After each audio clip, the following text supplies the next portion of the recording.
असम, अरुणाचल प्रदेश और पश्चिम बंगाल के दौरे के बाद अपने संसदीय क्षेत्र वाराणसी पहुंचे पीएम, लिया बाबा विश्वनाथ का आशीर्वाद।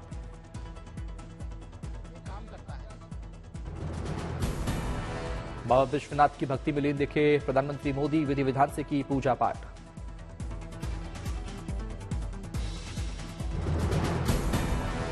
बाबा विश्वनाथ मंदिर में यूपी के सीएम योगी भी पीएम मोदी के साथ दिखे, मंत्रोच्चारण के साथ बाबा विश्वनाथ का किया अभिषेक।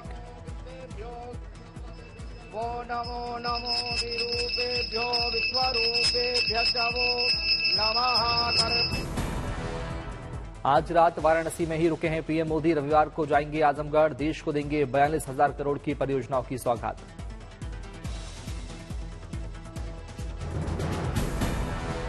वाराणसी से तीसरी बार बीजेपी उम्मीदवार बनाए जाने के बाद पहली बार काशी पहुंचे पीएम, लोगों ने किया शानदार स्वागत।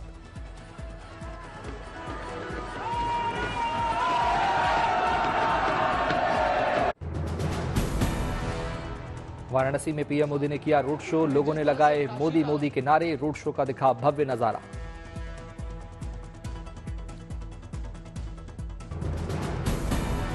अट्ठाईस किलोमीटर लंबे रोड शो में पीएम के साथ सीएम योगी भी रहे मौजूद। पीएम की एक झलक पाने के लिए सड़कों के किनारे उमड़े लोग।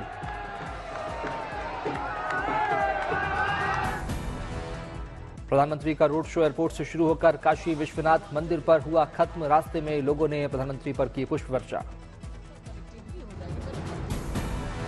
रविवार को आजमगढ़ में पीएम का कार्यक्रम, महाराजा सुहेलदेव चिकित्सा महाविद्यालय का करेंगे शुभारंभ। कल देश को 15 एयरपोर्ट टर्मिनल की सौगात देंगे पीएम। आईजीआई एयरपोर्ट पर टर्मिनल 1 का उद्घाटन करेंगे पीएम। सिलीगुड़ी में पीएम मोदी का कार्यक्रम, पश्चिम बंगाल को 4,500 करोड़ की परियोजनाओं की दी सौगात। सिलीगुड़ी में विकसित बंगाल कार्यक्रम में शामिल हुए पीएम, सिलीगुड़ी राधिकापुर रेल सेवा का किया शुभारंभ। प्रधानमंत्री ने कहा, आज सिलीगुड़ी में हजारों करोड़ रुपए की विकास परियोजनाओं का शिलान्यास लोकार्पण हुआ। ये विकसित बंगाल की तरफ एक और अहम कदम है। टीएमसी पर निशाना साधते हुए पीएम ने कहा, संदेश खाली में महिलाओं पर हुआ अत्याचार, घोटाला करने वाले टीएमसी की मंत्री जेल में हैं। महिला विरोधी टीएमसी सरकार ने तो आपके राशन की योजना में ही घोटाला कर दिया। इनके नेता, इनके मंत्री राशन घोटाले के मामले में जेल में है। पीएम का अरुणाचल दौरा, ईटानगर में विकसित पूर्वोत्तर कार्यक्रम में की शिरकत।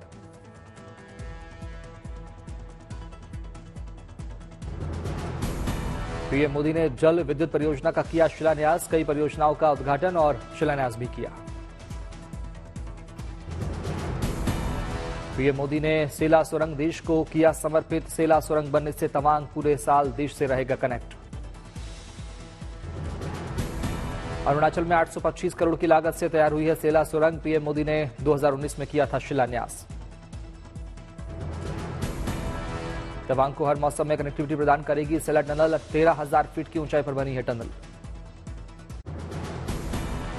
पीएम मोदी ने ईटानगर में जनसभा को किया संबोधित, कहा, सिर्फ जनता जनार्दन के लिए होता है मेरा काम। पीएम ने लोकसभा चुनाव को लेकर दोहराया अपना नारा, कहा, अब की बार एनडीए सरकार 400 पार। और क्या पूरे देश में हुआ? अब की बार 400 बार, अब की बार एनडीए सरकार 400 पार, एनडीए सरकार। पीएम मोदी ने विपक्ष पर साधा निशाना, कहा, पुरानी कांग्रेस की सरकारों ने नहीं की पूर्वोत्तर की परवाह। पीएम ने जनसभा को बताया विकास उत्सव, सभी ने जलाई मोबाइल की फ्लैश लाइट, लगाए नारे। काजीरंगा नेशनल पार्क का प्रधानमंत्री मोदी ने किया दौरा, हाथी पर की सवारी। काजीरंगा नेशनल पार्क में प्रधानमंत्री ने की जंगल सफारी, जिप्सी पर सवारी करके वन्यजीवों को देखा। पीएम ने देखे वन्यजीवों के जीवन के अद्भुत नजारे, करीब 2 घंटे तक की पार्क में सफारी। महिला वन रक्षकों की टीम वन दुर्गा से भी पीएम ने की मुलाकात, उनके काम की तारीफ भी की। पीएम मोदी ने काजीरंगा पार्क में ही बिताई रात, ऐसा करने वाले पहले प्रधानमंत्री बने पीएम मोदी।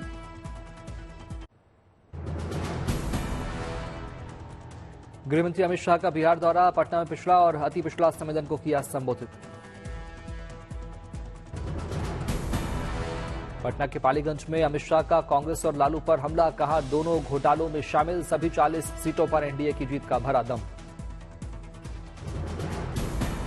ये आरजेडी और कांग्रेस दोनों घपला घोटाला करने वाली पार्टी है। मैं बताता हूं, आरजेडी ने चारा घोटाला किया, वर्दी घोटाला किया, पाइप घोटाला किया, मेगा घोटाला किया, रेलवे के होटल के आवंटन का घोटाला किया।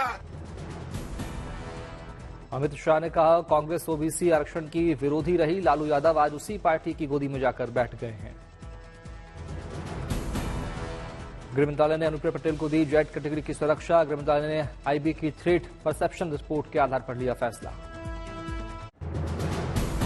आम चुनाव से पहले निर्वाचन आयुक्त अरुण गोयल ने दिया इस्तीफा, राष्ट्रपति ने इस्तीफा किया मंजूर। चुनावी तैयारियों के सिलसिले में कई राज्यों के दौरे पर गए थे अरुण गोयल, इस्तीफे के बाद मुख्य निर्वाचन आयुक्त राजीव कुमार अब पूरी चुनाव व्यवस्था की जिम्मेदारी।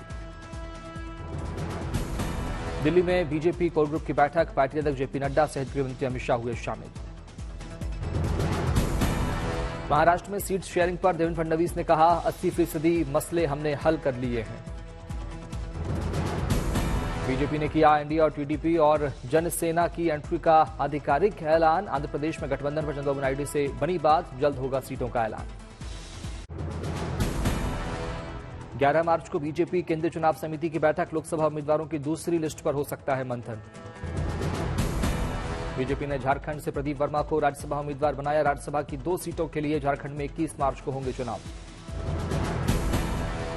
यूपी में कैबिनेट मंत्री बनने के बाद पहली बार मऊ पहुंचे दारा सिंह चौहान, समर्थकों और पार्टी कार्यकर्ताओं ने किया शानदार स्वागत।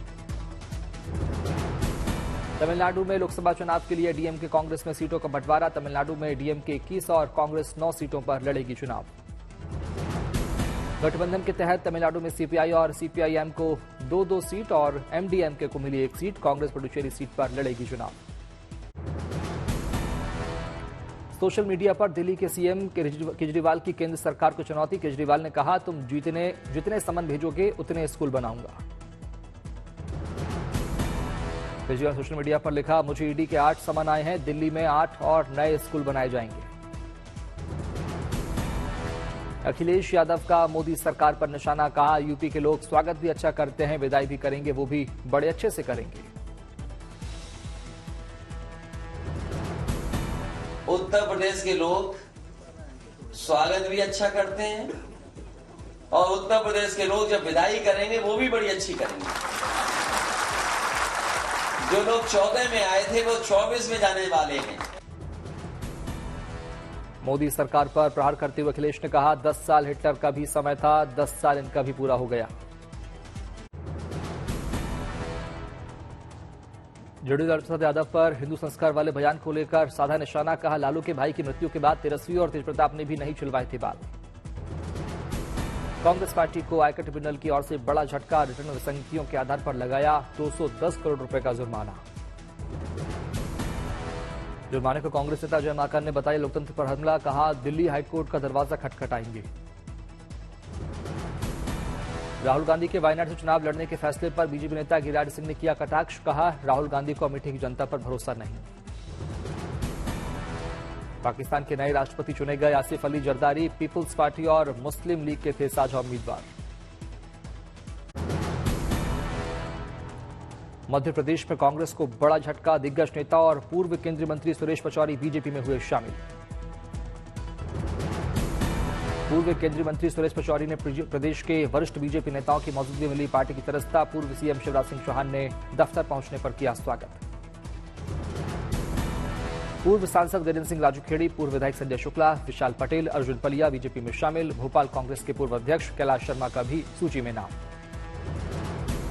पटना में बालू माफिया सुभाष यादव के ठिकानों पर ईडी की छापेमारी, आरजेडी के नेता हैं सुभाष यादव। लालू यादव के करीबी माने जाते हैं सुभाष यादव, दानापुर समेत तकरीबन आधा दर्जन ठिकानों पर छापेमारी। बीएसपी सुप्रीमो मायावती ने लोकसभा चुनाव अकेले लड़ने के फैसले को दोहराया। सोशल मीडिया एक्स पर लिखा, बीएसपी ना गठबंधन करेगी और ना ही बनाएगी कोई तीसरा मोर्चा। बेंगलुरु में फिर खुला रामेश्वरम कैफे, ब्लास्ट हादसे के बाद हुआ था बंद, फूलों से हुई कैफे की सजावट। पश्चिम बंगाल के झाड़ग्राम से बीजेपी सांसद कुंवर हेम्ब्रम ने छोड़ी पार्टी, व्यक्तिगत वजह से लिया फैसला। भोपाल मंत्रालय वल्लभ भवन में लगी भीषण आग, दमकल की गाड़ियां आग बुझाने का कर रही प्रयास। देवघर में मंत्री हफीजुल हसन ने सड़क का किया शिलान्यास, 2 करोड़ 73 लाख की लागत से तैयार होगी सड़क। मुंबई के स्लम एरिया के नौजवान का सपना हुआ पूरा, अपनी मेहनत और लगन से उमेश कीलू सेना में बना ऑफिसर। चंद्रपुर में पाया गया दुर्लभ काला हिरण, कैमरे में कैद हुआ काले हिरण का मनमोहक दृश्य। अमरोहा में आवारा कुत्तों के झुंड ने मासूम बच्चे पर किया हमला, स्थानीय युवक ने मासूम को आवारा कुत्तों से बचाया। केरल के वर्कला बीच पर तेज हवाओं की वजह से तैरते पुल की रेलिंग ढही, हादसे में कई लोग हुए घायल।